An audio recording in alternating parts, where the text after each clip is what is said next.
Alam niyo ba na ang evil eye ay isang malawak na paniniwala sa iba't ibang kultura? Sinasabing may mga tao na maaaring magdulot ng kapahamakan o malas sa pamamagitan lamang ng pagtingin sa isang tao ng may inggit o masamang hangarin.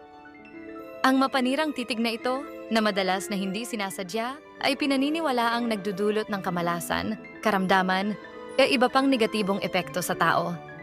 Ang paniniwala sa evil eye ay may pinagmulan sa sinaunang sibilisasyon tulad ng Mesopotamia, Greece at Rome. Ito ay nananatiling laganap sa maraming bahagi ng mundo.